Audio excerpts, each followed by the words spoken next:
예수와 나만의 공간이라는 제목으로 같이 은혜를 나누고자 합니다. 오늘은 좀 공간에 대한 이야기를 좀 하려고 그래요. 우리가 이 땅에서 살 때 두 가지 형식이 있습니다. 하나는 시간이고 또 하나는 공간이죠. 시공간을 벗어나서 살 수는 없어요. 네. 그래서 오늘도 이제 이 예배당 공간 안에서 여러분 예배드리고 있는데 시간을 의식하는 분들이 있어요. 근데 여러분 이렇게 하나님께 예배드리면서 요 한 시간은 여러분의 시간이 아니라 하나님의 시간이요. 그러니까 시간을 의식하지 마세요. 어떤 분은 말이죠. 계속 저 뒤로 저 시간을 보거든요. 그리고 제가 옛날에는 이렇게 설교하는데 어떤 분 계셨냐면 저 뒤에서 계속 시계를 이렇게 보는 분이 있었어요. 계속 이렇게 봐. 얼마나 마음에 그 심리적 압박을 주는지 그 참 어려운 거예요. 여러분 이 시간은 하나님의 시간입니다. 여러분들이 일주일 동안 이 한 시간만큼이라도 하나님께 드려야지. 세상에 그렇게 바쁘게 돌아다니시는데 이 한 시간도 못 드리면은 어떻게 하겠어요? 이제 이 한 시간은 진짜 딴 생각 마시고 예수님만 생각하기를 바랍니다. 그래서 이렇게 시공간을 우리는 이렇게 하게 돼 있는데요. 이 공간에 대해서도 우리가 이제 이걸 확대하면 우리가 사는 세계가 됩니다. 그죠? 근데 이 세계는 넓어요. 근데 이 넓은 세계에 우리가 매일 거하는 것은 아주 좁은 공간이에요. 예를 들면 여러분 매일 어디를 가십니까? 저는 집, 아니면 교회.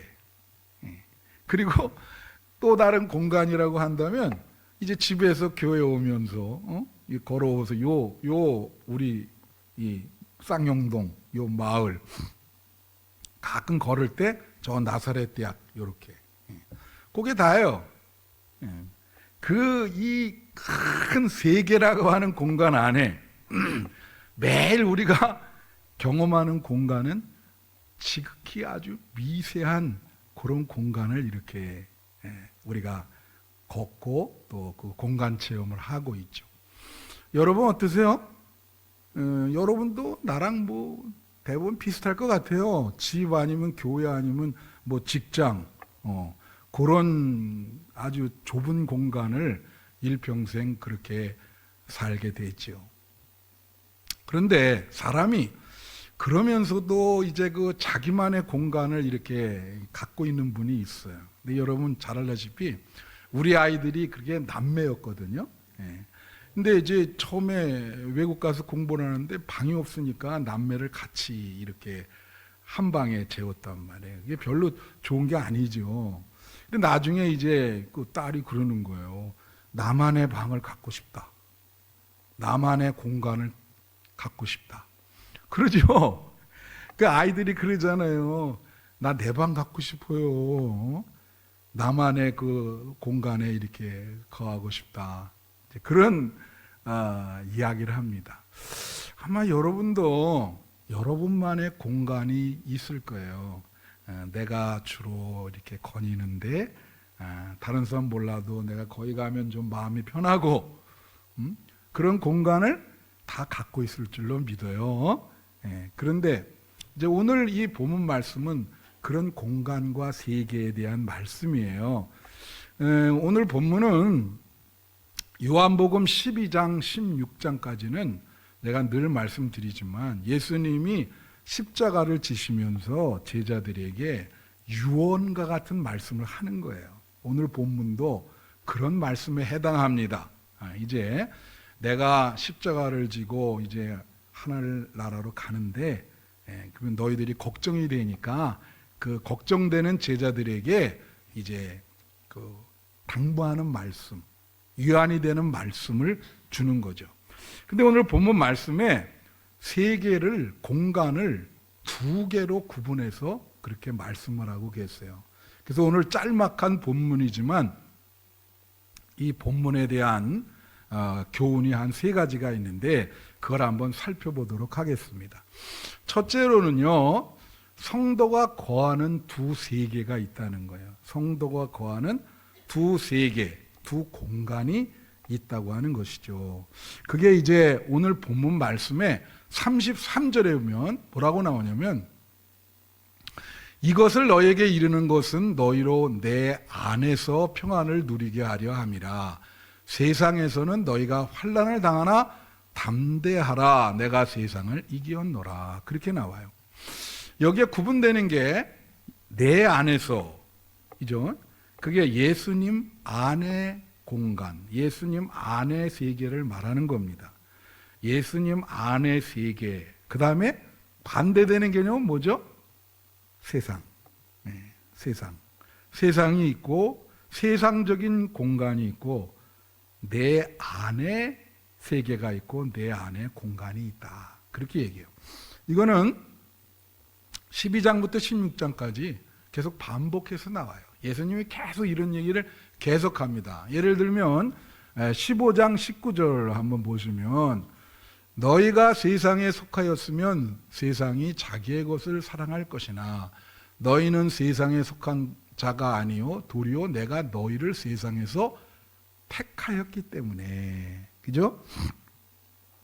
세상에 있지만 내가 너희를 택해서 내 안에 불러 모았다는 거죠. 그러니까 세상에 있지만, 세상이라는 세계에 있지만 너희는 내가 택해서 내 안에 있게 했다. 그렇게 두 세계를, 그럼 내 안의 세계라는 건 결국은 신앙의 세계를 말하고 영적인 세계를 말하는 거예요. 여러분, 교회의 공간이라고 얘기할 수도 있어요.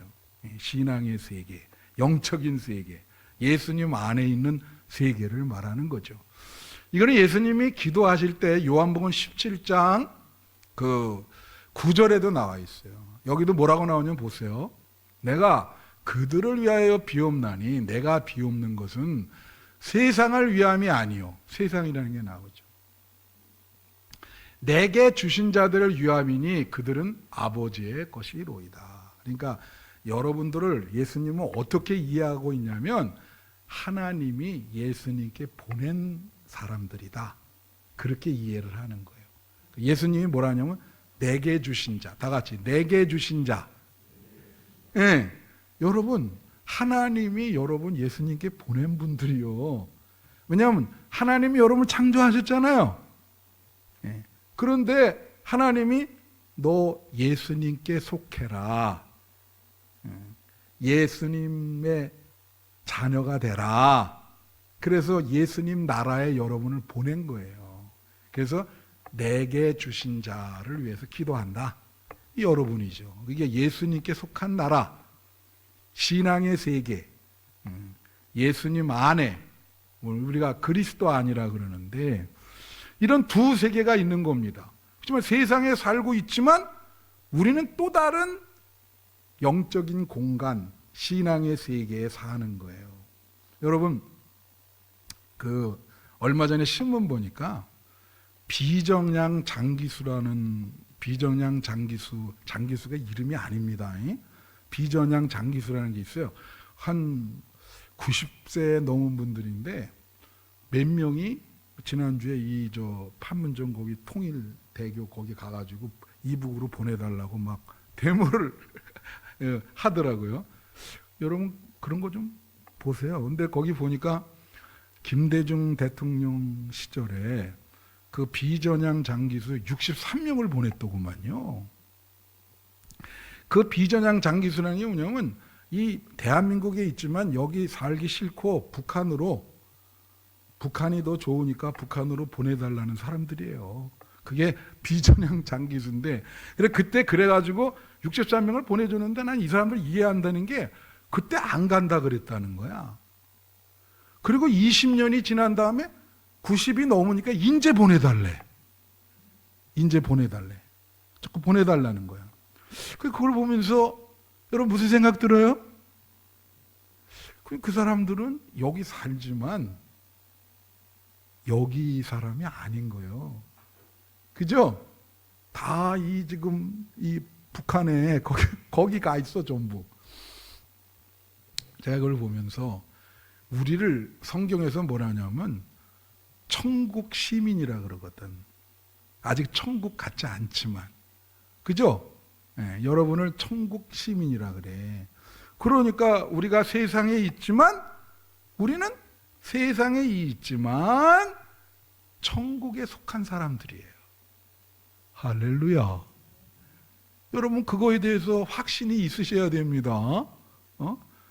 세상 사람들 다 모여 있는데 우리는 또 다른 세계와 공간을 갖고 있는 거예요. 그게 뭐라고요? 그거는 천국이고 예수님의 나라고 예수님께 속한 세계를 말하는 겁니다. 그래서 여러분은 세상에 있지만 세상에 있다가도 이렇게 지금 교회라고 하는 영적인 세계 공간에 와 계시잖아. 이거는 우리만이 누릴 수 있는 축복인 거예요.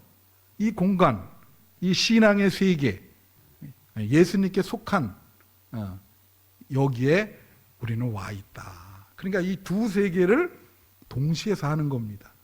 여기에 있지만 우리는 또 이 예수님께 속한 이 영적인 세계에 우리가 살고 있는 것이죠. 그래서 이런 두 세계가 있다. 그렇게 얘기를 해요. 두 번째로는 이 두 개의 세계가 특성이 다르다는 거예요. 특징이. 그걸 오늘 본문에 이야기를 하고 있어요. 자, 33절에 보십시다. 자, 이것을 너에게 이르는 것은 너희로 내 안에서 평안을 누리게 하려 함이라. 세상에서는 너희가 환난을 당하나 담대하라. 내가 세상을 이기었노라. 여러분, 아까 비전향 장지수 얘기했지만은 우리가 오래전에 남북이 분단됐잖아요. 그래서 대한민국과 북한이 완전히 다릅니다. 달라요. 이게 오래됐기 때문에 성격도 다르고 거기 살고 있는 문화 뭐 이런 다 다르죠.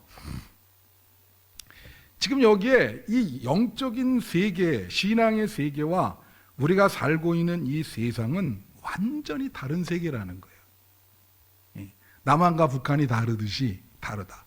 그러면 세상은 뭐라 그러냐면 우선 세상은 중심이 뭐냐면 환란이에요. 환란. 세상에는 환란이 있어. 근데 내 안에는 뭐가 있다 그래요? 다 같이 평안. 예수님께 속한 나라. 이곳에는 평안. 내 안에서 평안을 누리게 해주시겠다고 그러잖아요. 예수님에게 속한 거기는 평안이 있고 세상은 뭐가 있어요? 환란이 있습니다. 환란. 세상은 환란이 있어요. 우선 이 세상의 특징이 환란을 얘기하면 이 환란을 우리가 헬라어로 들립시스라 그러는데 세 가지 뜻이 있어. 세 가지 뜻. 환란이 세 가지 뜻이 있어요. 하나는 무슨 뜻이 있냐면요. 피할 수 없다라는 뜻이 있어요. 다 같이 피할 수 없다. 여러분, 환란은 피할 수 없어요. 누구에게나 세상에 있는 사람한테 다 옵니다. 저한테도 오고 여러분한테도 와요. 예? 제가 지금 잊지도 못한 게 하나 있는데 그 먼저 교회 이제 목회할 때 성만 얘기해요. 성만. 그게 유건사님이라는 분이었는데 남자분이에요. 아주 건강하고 뭐 굉장히 포지티브한 분이야. 이분이 이제 그 암에 걸리셨어요. 그래서 제가 이제 가서 기도해주고 이제 막 그러는데 이런 얘기를 해. 목사님, 제가 말이죠. 월남전 참전용사입니다. 그런데 같은 분대원 중에 거의 다 죽고 자기랑 또 다른 그 병사랑 2명만 살아남았다는 거야. 그래서 자기가 막 이런 전투 이거 많이 하는데 자기는 그걸 느꼈다는 거야. 어떤 생각을 갖고 임했냐면 총알이 나를 피해간다. 그래서 거기서 진짜 여러 가지 막 그 목숨 걸어놓고 있는데 죽을 고비를 다 지나갔다는 거야. 거기서도 자기가 살았대. 그리고 여기 와서도 막 여러 가지 막 사업도 그렇고 죽을 고비도 다 넘기고 그랬는데 마지막에 또 이 암이라고 하는 환란이 왔다는 거예요. 그래서 목사님, 총알이 나를 피해갔는데 이거는 나를 안 피해가네요.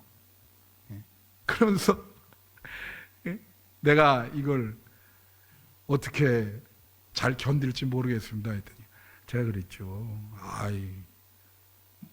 권사님은 아주 하나님이 특별히 돌보는 천운의 사나이야. 그 전에 거기서도 살아남았는데 살아남을 거예요. 걱정하지 마세요. 제가 그런 거예요. 여러분, 환난은 피할 수가 없어요. 옵니다. 그분이 얘기한 것처럼 총알도 피해가는데 또 자기한테 왔다고. 계속 여러분 남은 생에 제가 무슨 행복한 삶만 있을 거라. 아니에요. 여러분이 이렇게 생각하면 돼요. 세상은 지뢰밭이 많아요.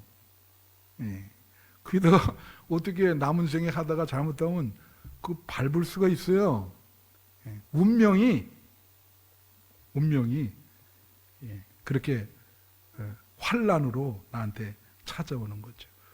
피할 수가 없다는 거 여러분 아시고, 또 이 환난의 그 헬라어의 의미 중에 뭐가 있냐면 사방에 우겨쌈을 당한다라는 뜻이 있어. 사방에 우겨쌈을 당한다. 우리가 이걸 뭐라 하냐면 사면초거라 그러잖아요. 그러니까 길이 없는 거죠. 길이. 사방에 우겨쌈을 당해서 이 문제를 뚫고 나가야 되는데 이게 나갈 수가 없네. 더 이상. 그런 상황을 말하는 거예요. 그게 환난이요. 그죠? 이런 거를 당한 사람이 성경에 누구냐면 사도 바울입니다. 이 바울은 죽을 고비를 수십 번 넘겼어요.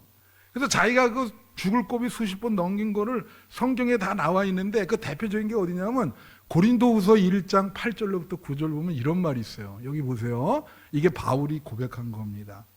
형제들아, 우리가 아시아에서 당한 환난 나오죠. 환난을 너희가 모르기를 원하지 아니하오니 힘에 겹도록 심한 고난을 당하여 살 소망까지 끊어졌다는 거지. 어느 정도의 환난인지 짐작이 가죠. 뭐라 그래요? 힘에 겹도록 너무 심한 고난을 당해서 살아가야 될 소망까지 다 끊어졌다. 여러분, 사람은요, 남은 생에 조금이라도 희망이 있어야 살지, 이 희망이 완전히 없다. 그러면 죽음을 불러오는 거예요. 그거는. 희망이 요만 한 줄기라도 없으면 죽음이 운명적으로 이렇게 찾아옵니다. 그래서 그 한 줄기라도 그 희망을 갖는 일이 되게 중요해요. 그게 미래에 대한 믿음이거든요. 그게 그게 없으면은 그 어렵죠. 여러분 청소년들, 청년들, 내가 이런 거 얘기했지만 청년들도 미래가 너무 안 보이잖아. 희망이 없어. 그래서 이 청년들 그게 많은 거예요. 여러분이 어떠한 고난을 당하더라도 살 소망이 끊어지지 않기를 축원합니다. 희망이 끊어지면 끝나는 거예요. 붙잡아야 돼요. 요만한 소망이라도. 어떻게 되는지 한번 보세요. 9절에 보니까 바울이 뭐라 하냐면 우리는 우리 자신이 사형 선고를 받은 줄 알았다는 거야. 그냥 운명이 너는 사형이다. 사람이 운명이라는 게 있잖아요. 그런 줄 알았다는 거예요. 이제 죽는구나. 그랬는데 어떻게 했냐면 이는 우리로 자기를 의지하지 말고 오직 죽은 자를 다시 살리시는 하나님만 의지하게 하심이라.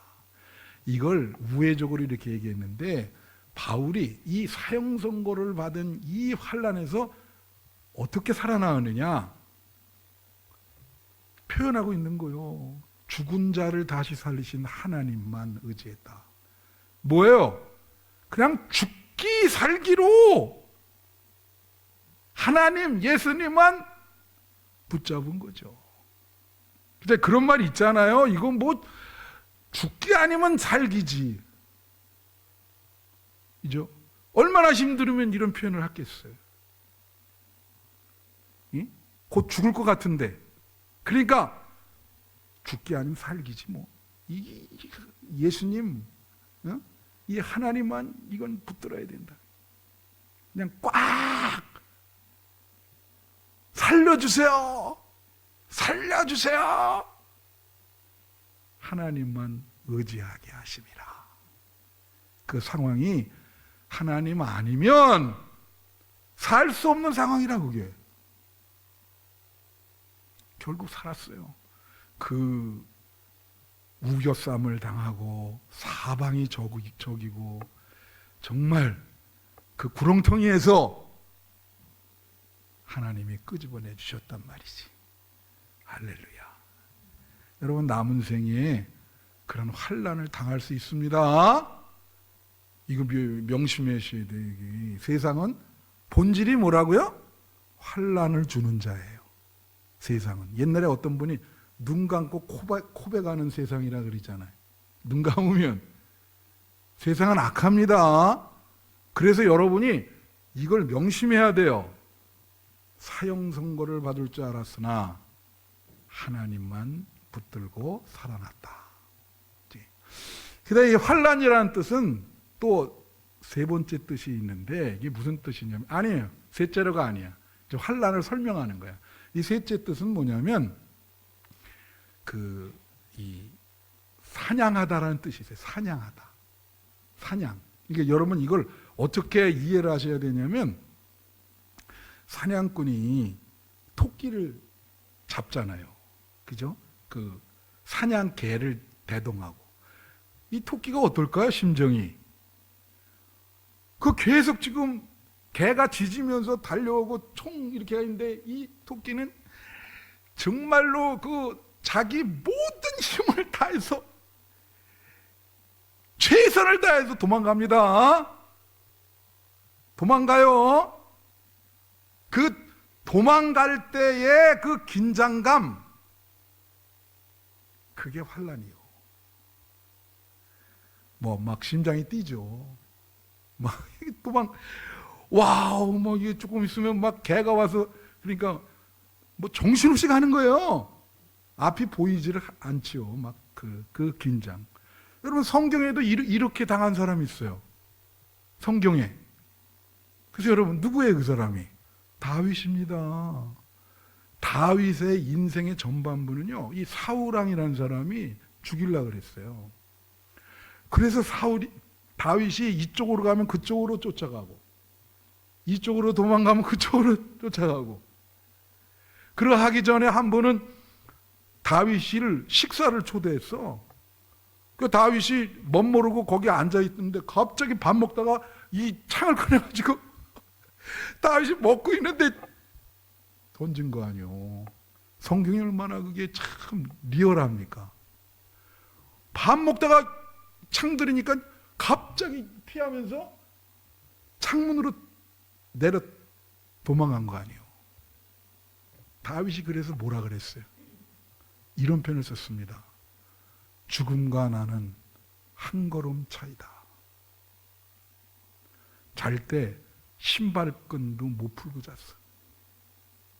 옷도 다 입고. 언제 와서 죽일지 모르잖아요. 이 심정을 알겠습니까?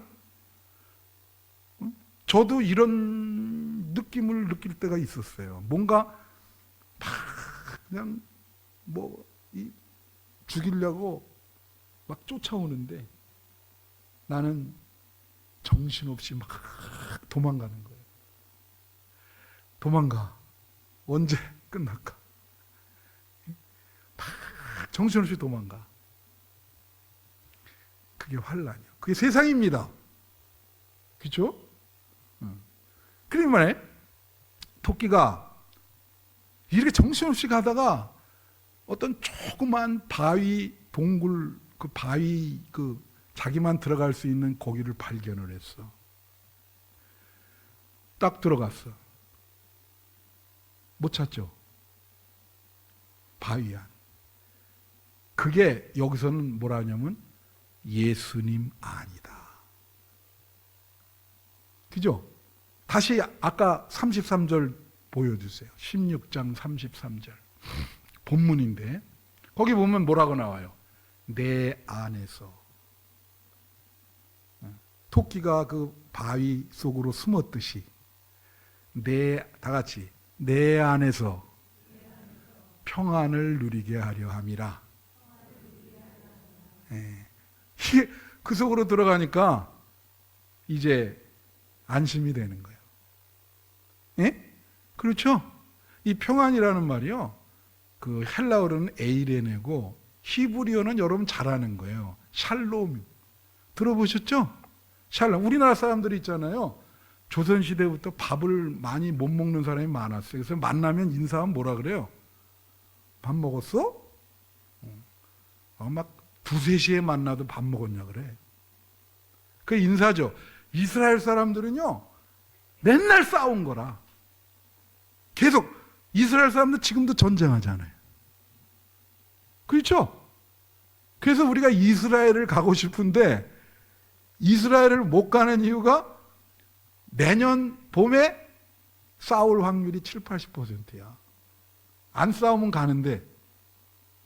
그러니까 이 사람들은 인사할 때 뭐라 그럴까? 인사할 때. 그 샬롬이라는 말이 그런 말이에요. 안 싸우냐?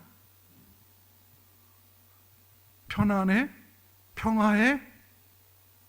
평화가 있어? 그래서 샬롬 노래도 있잖아요. 샬롬이라는 말이. 근데 이 샬롬이랑 에이레네라는 말이 있잖아요.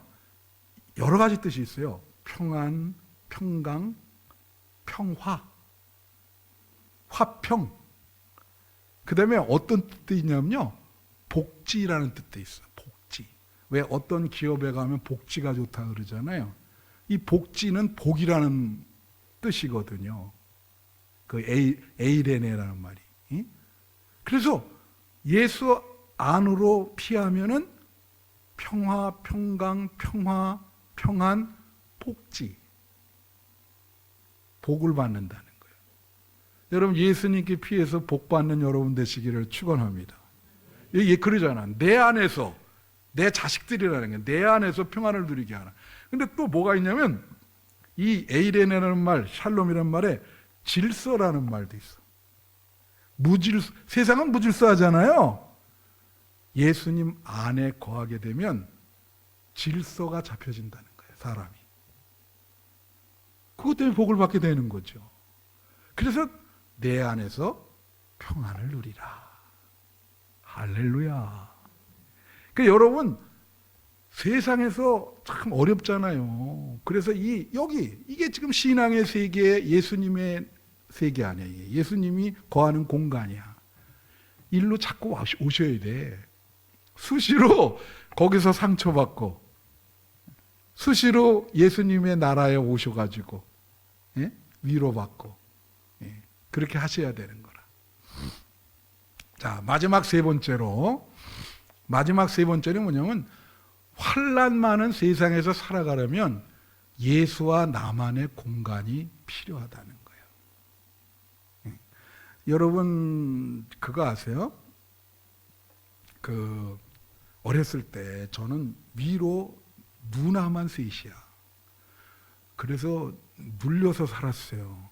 그 여자분들 보면 난 겁이 나. 그 누나들이 어렸을 때 그 소꿉장난 같은 거 많이 하잖아요.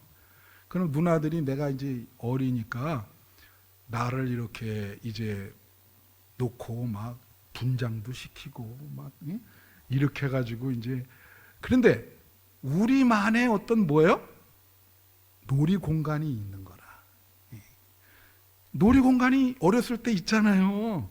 몰래 부모님 몰래 가가지고 그 사람이요 이 세상에 살아가려면은 나만의 공간, 이 프라이버시가 지켜지는 공간이 있어야 돼요. 이거를 그 미셸 푸코라고 하는 사람이 그 헤테로토피아라는 표현을 쓰는데, 원래 뜻은 이 헤테로토피아는 어떤 이질적인 공간을 말해요. 정상적인 이런 공간. 근데 이거를 자기만이 갖고 있는 비밀 공간으로 그렇게 해석할 수가 있어요. 그 예를 들면 그 제가 신학교 다닐 때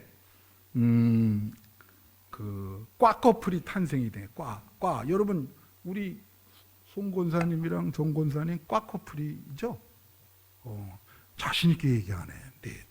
네. 같은 클래스에서 이게 참 그 쉬운 게 아니에요. 뭐 이게 아주 천생연분이지. 근데 나는 신학교 들어가서 여학생이 우리 반에 한 열 몇 명 있었는데, 나는 이렇게 얘기해서 미움을 많이 받았어요. 여학생들한테. 뭐랬냐면, 난 절대로 신학교에 다니는 여학생과는 결혼 안 하겠다. 그러니까 여학생애들이 그러더래. 우리가 안 해? 뭐 네가 무슨 말을 이래. 그리고 근데 거기에 과 커플이 탄생이 된 거야. 근데 처음엔 몰라요, 과 커플을. 지들끼리 그래가지고 어떡하냐면 뭐 쪽지 여기다 걸어놓고 어디로 와라.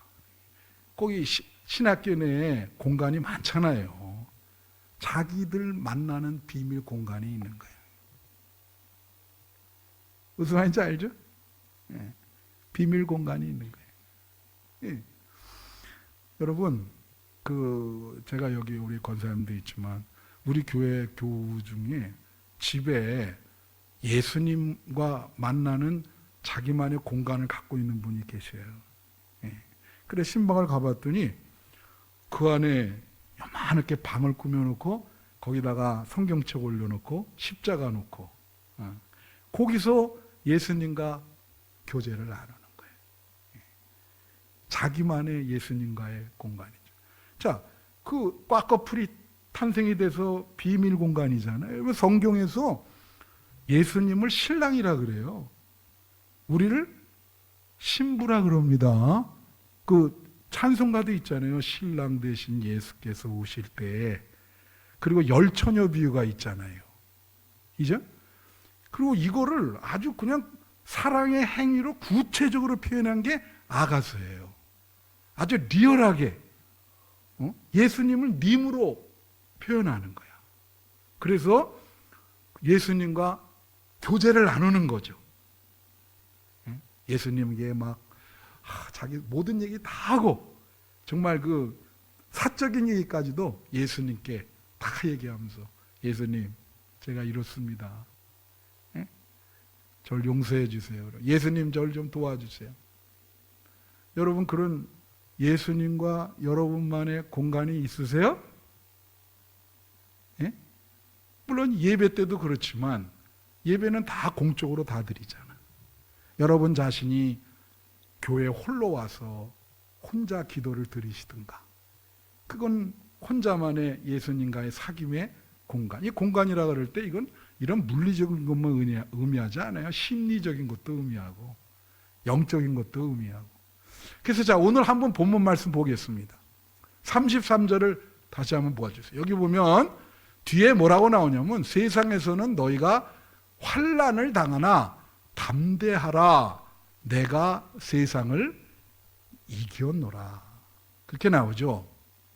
자, 여기에 세상에서 환난을 당하는데 우리 보고 뭐라 그러세요?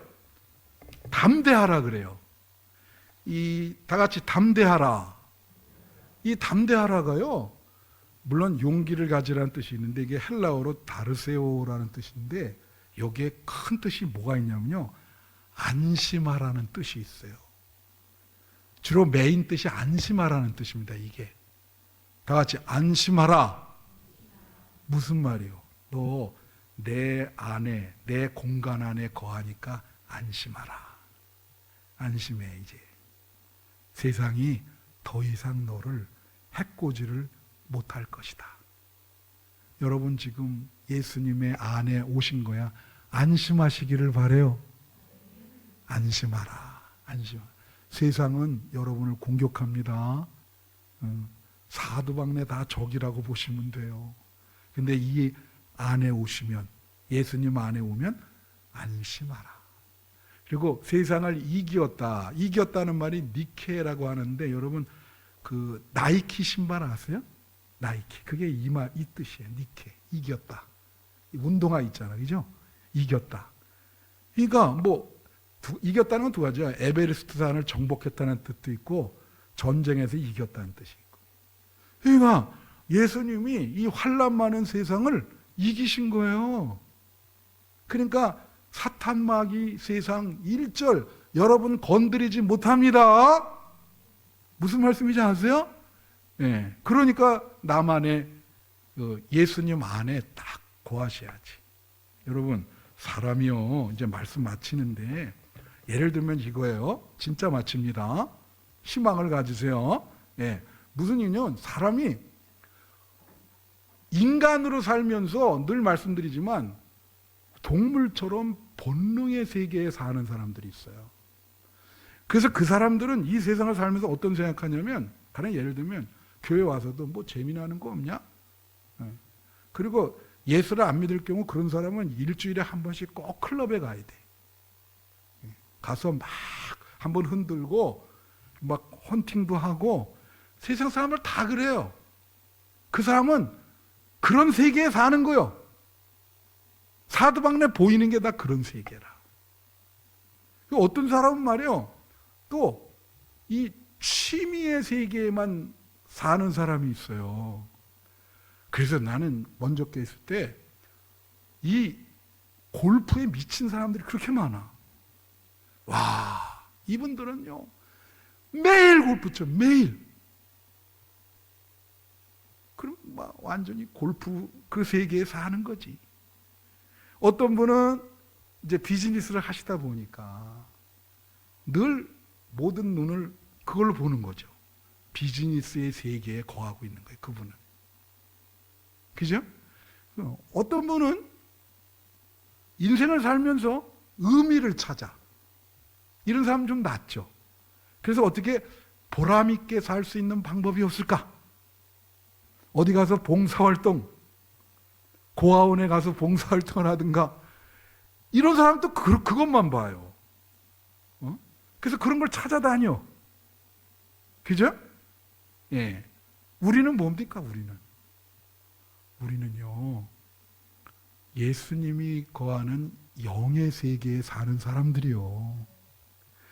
여러분들 눈에는 다 보이지 않는 영적인 세계가 보여져야 돼요.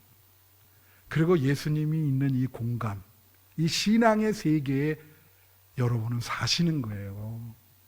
그래서 살아도 예수, 죽어도 예수. 응? 예수님이 보이는 거죠. 그럴 때 예수님이 여러분의 인생을 책임져 줄 줄로 믿습니다. 예수님과 여러분만의 공간. 예수님 사랑해요? 예, 예수님을 사랑하시고 여러분만의 사귐의 공간이 있기를 축원합니다. 기도하겠습니다.